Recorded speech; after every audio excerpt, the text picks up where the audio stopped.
शुभं करोतु कल्याणम् आरोग्यं सुख संपदाम् वेश बुद्धि विनाशाय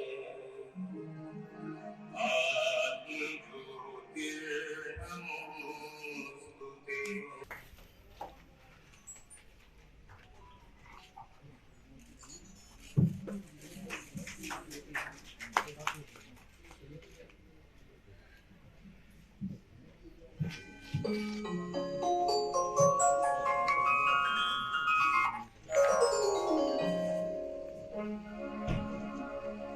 दीप ज्योति परम ज्योति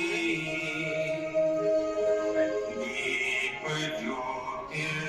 जो बदाऊनी और उनके जो दूसरे राइटर हैं उन्होंने लिखा है, उन्होंने कहा ये पावन पुस्तक हर हिंदू के घर में रोज पढ़ी जाती है, इसलिए इसका बहुत महत्व है भारत के लिए, इसलिए इसका अनुवाद करके मुझे अपने लोगों में इसको बताना है। तो ये प्रमाण है कि जब अकबर ने इसका ट्रांसलेशन किया तब तक ये पुस्तक पावन मानी जाती थी, लेकिन जैसे ही उसका नाम बुक ऑफ वॉर पड़ा। दूसरी चीज, एक और बहुत ही अजीब चीज है कि जो हमारी वेस्टर्न माइंडसेट के थ्रू आई है कि तो महाभारत ग्रंथ अशुभ नहीं है और महाभारत को हम पंचम वेद भी कहते हैं। सबसे दुखित अवधारणा जो फैली है कि ये जो युद्ध की किताब है, इस युद्ध की जो कारण है वो महारानी द्रौपदी है, और वो कारण दो बताते हैं कि जब दुर्योधन कुंड में गिरा तो वो हंसी और उसने कहा अंधे का बेटा अंधा। मैंने महाभारत किताब थोड़ी बहुत पढ़ी है क्योंकि इतना बड़ा ग्रंथ है। सभा पर में ये संदर्भ आता है कि बहुत बड़ा एक राज्याभिषेक हो रहा था युधिष्ठिर का, और सारे जम्बू द्वीप से बहुत लोगों को बुलाया गया था, उसमें दुर्योधन ऑफ कोर्स उनको भी बुलाया गया था। तो आप मुझे एक बात बताइए, लॉजिक तर्क संगत बात बताइए, जिस देश की महारानी के पति का राज्याभिषेक हो रहा है, जम्बू द्वीप से 100 से अधिक गणवान राजा और लोग आ रहे हैं, और उससे to join him in the war against the Yadavas. Gunanda joined the war and was killed by Balram, the brother of Krishna, in the battle. Gunanda's son Damodara wanted to avenge his father's death, decided to kill Krishna, but God killed himself. Keeping in view the sacred special status of Kashmir and women folk of the region, Krishna coronated Damodara's pregnant widow, Yashovati, as the ruler of Kashmir. The ruling elites, naturally, were shocked to hear Krishna's command. Yashaswati became the first women ruler of the Kashmir. The queen ruled the kingdom with a stern hand, identified. तो कालिंदी प्रशतम इयम या तू व्रजा जन स्वैरह विहारानंद साक्षिणी, ये मेरी साक्षी है। तो यमुना जी ने सदियों से और युगों को और सभ्यताओं के उत्थान और पतन को देखा है, और जो पुराणों का जो मुकुट ग्रंथ श्रीमद् भागवत है वो यमुना तट पर ही पूर्ण हुआ था। शास्त्रों में यमुना के बारे में श्री वल्लभाचार्य जी, ऋषि गर्ग, जो यदुवंशियों के कुल गुरु थे और जिन्होंने श्री कृष्ण का नामकरण भी किया था, वेद व्यास जी, जो कि अयोध्या के सूर्यवंशी राजाओं से भी जुड़ा हुआ है। शास्त्रों में अंकित है कि कांपिल्य की स्त्रियां बहुत ही गुणवान एवं सुशील थी। कांपिल्य पांचाल देश की राजधानी, जो कि महारानी द्रौपदी एवं द्वापर युग इतिहास से जुड़ा हुआ है। इतिहास भूल जाए इसलिए लोगों ने प्रयत्न किए, लेकिन वो अगर हमको ये बता रहे थे कि तुम्हारे ग्रंथों में सब गलत है, तुम्हारे पूर्वज मूर्ख थे, उन्होंने कोई रण गौरव धन गौरव प्राप्त नहीं किया, और उनकी संतान होने से तुम नालायक हो, ये बताना तो उनको आवश्यक था क्योंकि उनको अपना स्वार्थ को साधना था, लेकिन उस पर विश्वास रखना हमारे लिए क्यों अनिवार्य हो गया? ये तो हमारा दोष है। हमने अपनी श्रद्धा को बंद कर दिया। अभी सबूत दे रहे हैं हम।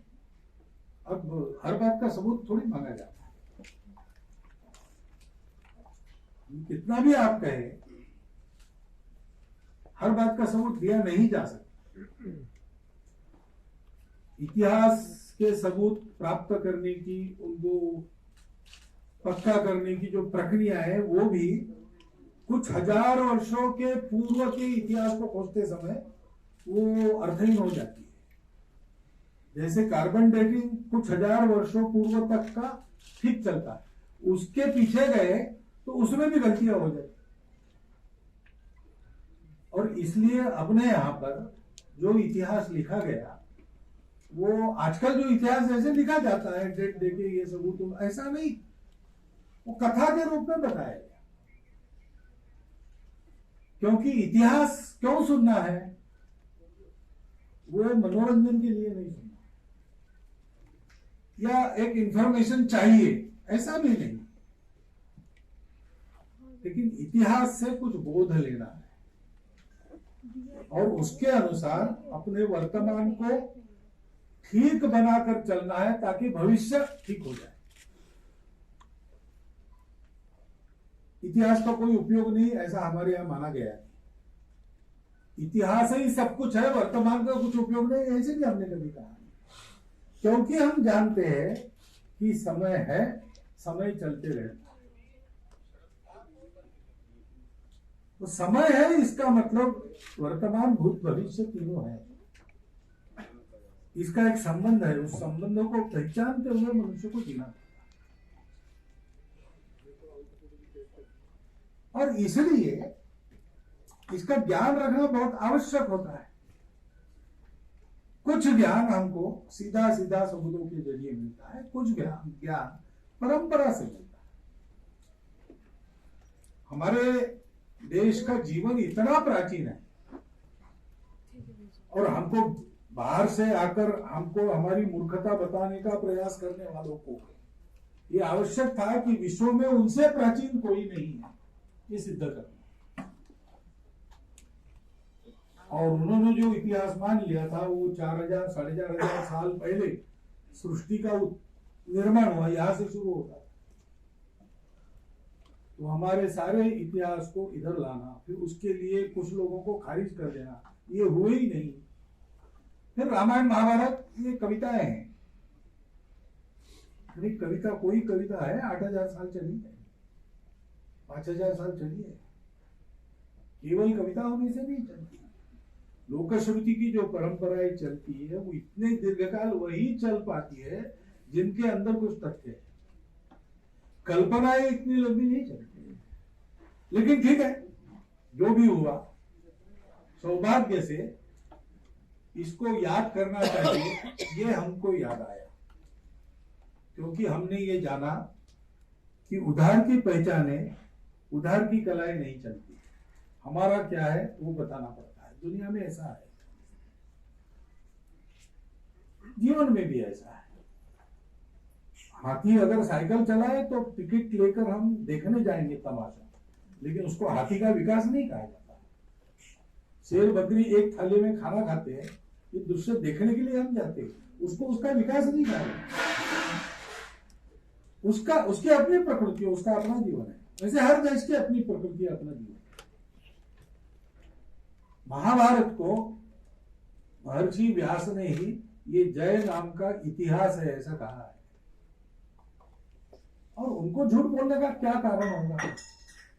एक common sense which is most uncommon, उससे विचार किया तो हर बात का सबूत महाभारत में व्यास क्यों गलत बोले? व्यास ने कभी इंद्रप्रस्थ के सिंहासन की आस नहीं लगाई, न हस्तिनापुर के सिंहासन। वो तो एक ऋषि थे, उनको कुछ नहीं चाहिए था। लेकिन ये जो बात कही गई ना, महाभारत युद्ध का इतिहास नहीं, ये बात सही है। महाभारत में युद्ध है। उपरांत सानू और अंकुर पाठक जी से कि वे भी इस विमोचन में भागीदार बने और मंच पर पधारे।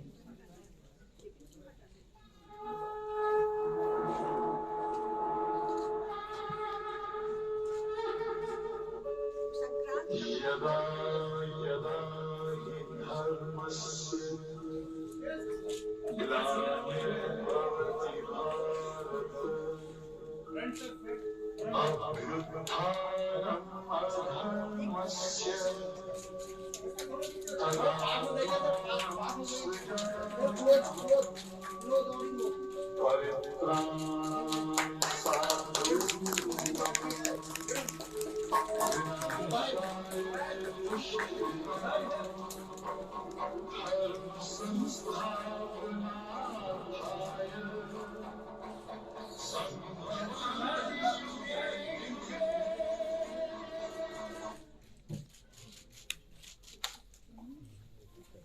धन्यवाद। जैसा कि पुस्तक में लिखा है और मेरा सौभाग्य है